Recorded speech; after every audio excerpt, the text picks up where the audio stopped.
Going on, everybody? This is John Hester here. I'm at Hester's Motorsports in Raton, Mexico, and I have a 2024 Mule Pro 1000. This is a Ranch Edition, and got it up here and checking everything out so I can bring this information to everybody on our Hester Edition Elka shocks and what's gonna go down. So first off, let me just show you. I mean, the absolute complete total redesign of the rear A-arms. Most of the framework looks about the same as far as how the A-arms attach, but then all of this is total game changer here. So this is an FX, the 820 over here. So as you can tell, it's a boxed, and the shock mounts to the upper A-arm and goes way up to the frame up there. Okay. These, you can see a new design, so it's a boxed on the lower, big massive box, so that's definitely building a beefy A-arm here. And then the shock mounts to the lower section here, the lower A-arm, and then comes up to a much lower section here. So this part here, instead of it mounting way up here on the frame like the 820s, it's now way down here. Okay, so you got that, and then instead of it mounting up top here, you've got that. Okay, so that's pretty much the gist of it there. One issue that I can see, I mean, I've had people say, is there any way that you can fit the Super ATV arch arms on here? I mean, if you're a hell of a fabricator, yeah, you can make them fit. So you basically get the rear A-arms, Super ATV A-arms to fit that, and then you're going to have to chop this whole section off. You're going to have to figure out your mounting point in between A and B, and then the issue that you're going to have is right here. This shock. This is the reason why they did this, because this big massive muffler that they put on this sucker to make it quiet, they had to bring the shock away for heat. So that's part of the reason why they didn't want the shock going way up here, and then your shock is literally cooking next to this sucker right here. So that's one of the things there. You know, I could see the reason for this design change here on that. But and then the other thing though too is, because this is all completely different, this is moved over. So this is now in the middle, the dead middle of this spar, where the 820 is up here. It's like right here. Okay, so let me show you. See? So here, lots of gap, lots of room, almost no room. Okay, so I've had people ask, I've seen people comment, can you put these shocks onto that machine? The answer is no. No, they will not fit. And I'm not just talking about these big massive hunk of junk. I am not a fan of self-leveling shocks. I have to do a video really explaining what these things are, but there's actually like a ratcheting system in here that locks down the length of the shock, and therefore it makes it like super stiff for heavy loads. So it sounds cool, but it doesn't really work. Definitely not for trail riding. I mean, if all you do is super heavy loads, they'll work for you. Plain and simple, they will work for you. But it's not a very good, no bueno. But anyways, this sucker is massive. I mean, look at my hand. You can see the shock spring on both sides. There's no way, no how you'll ever get a self-leveling shock onto the 820 Mule. Now the the FX, T, like the LE models, the non-ranch editions, that does not have this. The shock is a little bit smaller, but the spring is a lot bigger, and you will not be able to fit it up in here. That, and the shock is longer, and it will not fit lengthwise. You will damage components trying to fit one of the new 1000 shocks onto an 820. They just will not fit. Front A-arms are redesigned. So 820s, completely straight. Okay. 1000s, they now have this new bend. Now this is the design, originated from the KRX and then went to the TRX 800s, TRX 800, TRX 4 800, and now they brought it to the Mule. Now the whole theory in this, what they do is, as you can tell, I mean, this sucker is a lot closer together than this one over here. I mean, a lot closer. I mean, look at that. Okay, so it comes down and then curves up. The reason for that, let me explain. The reason for that is to be able to fit a longer shock, which will net more wheel travel. So that's the theory behind that. Okay, so now this looks to be like, it doesn't look that much bigger than the 820 shock, but it is a lot longer, and the springs are much larger diameter, and they are thicker too. So that's part of the reason why, number one is they put a little bit longer shock on the 1000. Number two, they put a heavier spring so it doesn't sag as much. So that is an improvement in itself. Now, of course, it's still, I mean, it's still just a very low end shock. It's just very, very basic. It's good for light utility use, and that's about it. Nothing that you're gonna, trail riding, it's gonna show its weak sides very, very quickly. You'd be bottoming out, lots of body roll and all that stuff like that. But I will say it is an improvement over the 820. Okay, so it is an improvement. They put a longer shock and redesigned it, so they did gain some travel. So this one has a little, about 10 inches of travel. That one's 8 inches of travel. So they did gain a couple inches of wheel travel in the new setup. And because of the longer shock and stiffer springs, it has less sag. Therefore, its ground clearance numbers are higher in between that one and this one on here. This one's being tore apart because we're doing, cab heater, all kinds of stuff. So we're pulling this out because we're going to seal the dash. You can see videos on how to seal the dash on our YouTube channel. Now, see, I have these all set up and everything here, and I just have them disconnected so you can see I left the tire on because I wanted the weight of the tire, because there's rubber bushings up here. I'm not a fan of them. I think they're terrible. They're very durable. I will say that. They're durable, but they're not the best for suspension action and ride quality. If I had this tire off, it takes a lot of physical force to make the suspension go up and down and move. So I have the weight of the tire here so I can get my full droop setups on here and just kind of see how everything's going to be. So now here's, okay, so number one, good news.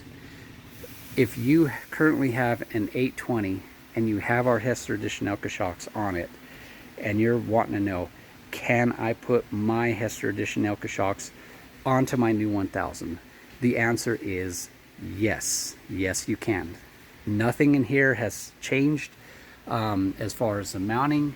The mounting widths and everything are the same. The bolt sizes are the same. Everything as far as that's the same. Now, here's the other thing.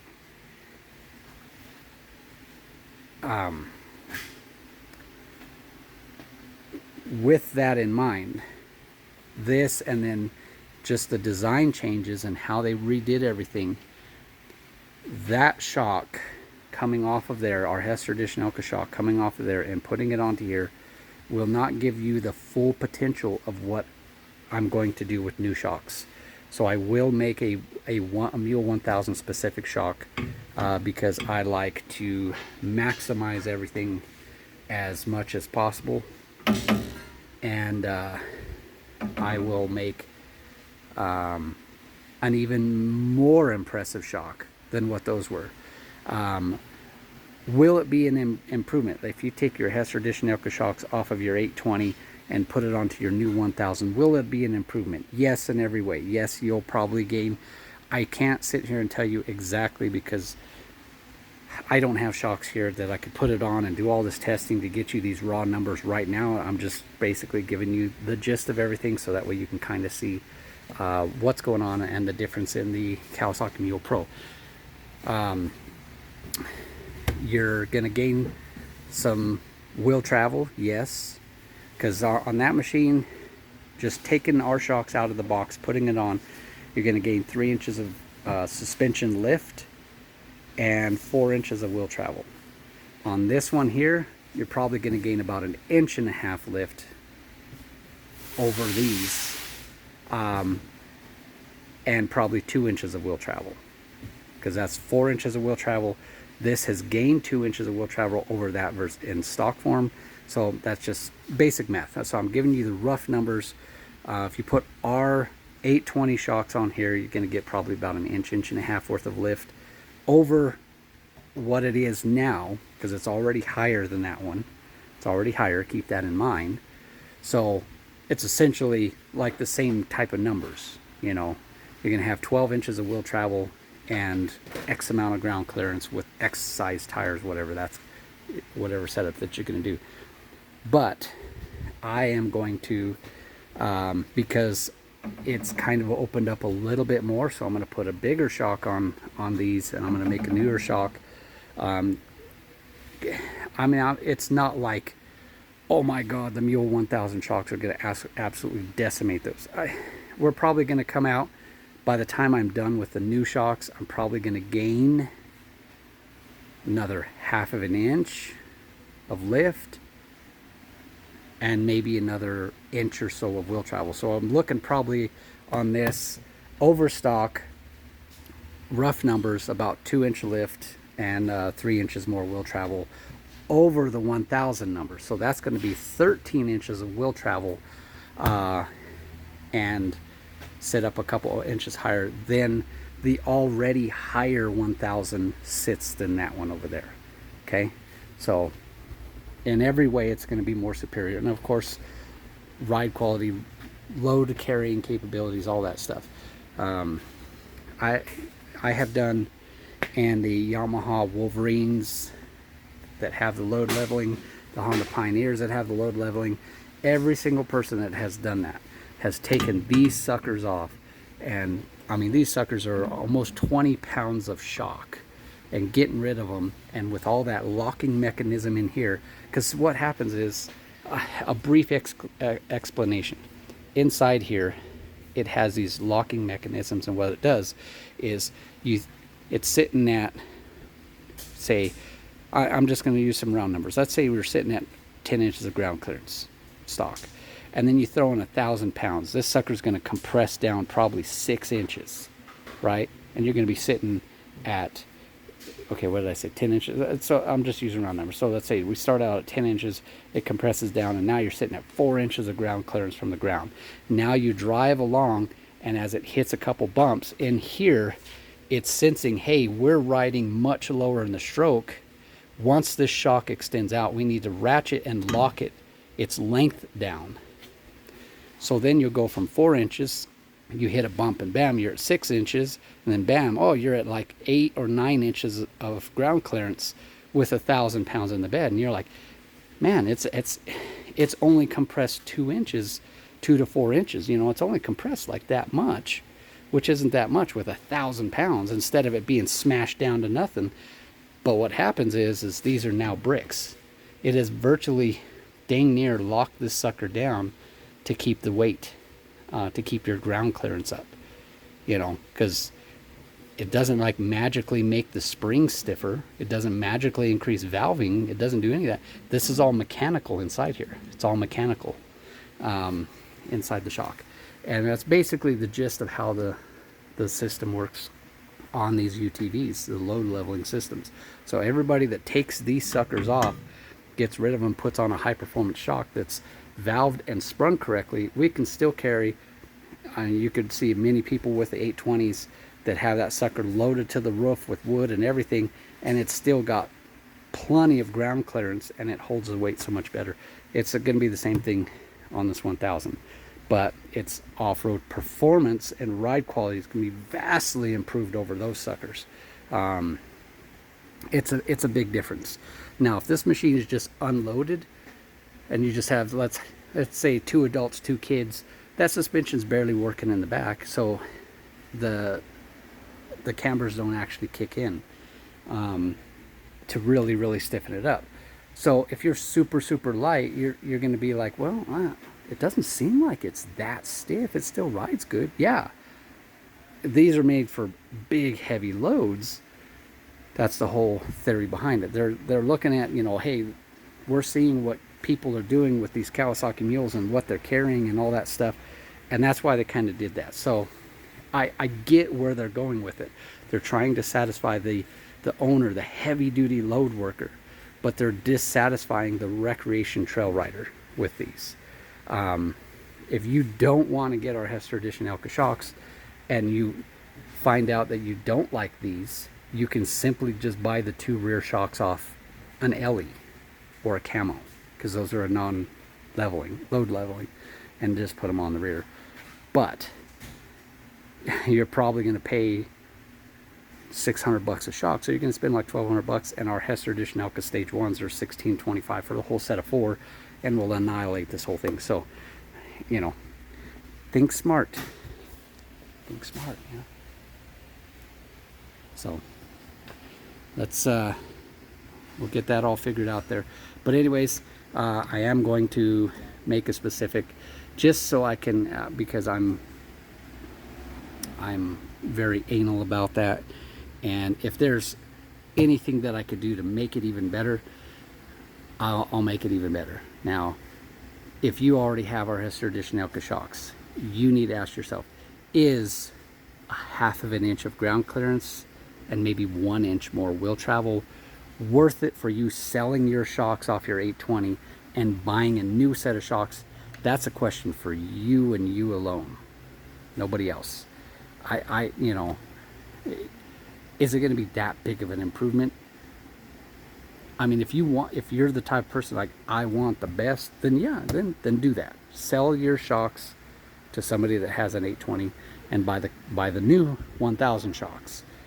But it's already an improvement over stocks, so that's up to you. That's up to you. So if you currently have an 820 and you're looking and you're customizing, you have our shocks, and you're going to pull the shocks off, put some stock shocks on and trade it in or sell it or whatever, and you want to keep those shocks and put them onto the new machine, you go right ahead and do that, and you bolt them right up, and bam diggity Bob's your uncle, and you're going to be riding just as good as what it was before, and with a whole lot more power. So there you go. So I just wanted to give everybody a quick rundown on the suspension and our Hester Edition Elka shock setup and all of that, and hopefully be able to get those. I've already given, since it's such a minute change, it's going to be a quick update, and I've already created a new part number, already sent everything to Elka, and hopefully I should have the prototypes for the Mule 1000 shocks probably within the next month or 2 at the most, and then I could actually put them on machine, make a video, show it off, and give you real hardcore numbers like this is what, because I'm just using basic math with geometry, like this is what I have now, this is what I'm going to do, this is what, you know, my compressed length is what my, you know, extended length is, etc., and you know, it's all going to work out. It's all going to work out pretty good. But like I said, it's going to it'll all work out pretty good in the end and be even more amazing. So I want to thank you all for watching. Really appreciate it. If you haven't yet, please give a like, please subscribe to our channel here on YouTube. I'd really appreciate it. I will have everything coming out on these on our suspension for the Mule Pro 1000. I have taken some basic pictures and information to send over to Super ATV, and there's one thing that's going to be an issue that I let me get underneath here, because right here, if we relocate this arm back 1.5 inches, this is going to be pretty close. So I think we're going to have to So Super ATV, if you're going to be watching this, I think we're going to have to do a different bolt. So add a different bolt in for the lower A-arm to where the bolt will come in and fit that way with a more flush mount bolt. Just to give it, I mean, this is about 2 inches. That's almost 2 inches there, so it's going to be close with the 1.5-inch offset arms, but I think, you know, heck, just flipping over the bolt and having the bolt come from the forward back ought to do it on that. But I mean, most everything looks on the chassis, everything, it looks pretty dang close to about the same, but I want to try to do my best I can to help Super ATV advance some new arms along, so we can start running 30s. Right now, because of this, 28s is going to be the biggest that you're going to fit on them on a 1000 until these parts come out. But the good news is you can put portals, because all of this stuff is the same. There's nothing the same. I'm going to do a video going over this Mule 1000 and the whole ins and outs and what I think and all that stuff. So this here is just strictly talking about suspension updates and our Hester Edition Elka suspension for the new Mule 1000s, the 2024 Mule 1000s. What we're going to do, so that way we can just take it to a little bit higher level and get you guys everything that you really want. But like I said, please like, subscribe, give us a, you know, let us know in the comments what you think down below, whatever we could do to help. Hester Edition Elka shocks or any parts or accessories for a Mule, you just give them a call here at Hester's Motorsports in Raton, New Mexico, 575-445-3558, and they can definitely get you going and help you out with all of that goodness for your Kawasaki Mule. Like I said, this is the Ranch Platinum, the top of the line trim level. They're all the same machine, just different trim levels. So all the suspension's the same and all that stuff. But a vast majority of this machine is unchanged from this machine, save for a little bit in the suspension and engine, and that's about it. So thank you all for watching. Make sure, if you haven't already, we have an awesome Facebook page. If you're on Facebook, go to Facebook and look up Hester Edition Elka Owners. That is Hester Edition Elka Owner, Hester Edition Elka Suspension Owners page. Sorry, Hester Edition Elka Owners, Elka Suspension Owners. I apologize. I'm going crazy. I've been out. I had eye surgery. It's been crazy. I just got back and I am way stressed out. Thank you all for watching. God bless. Peace out.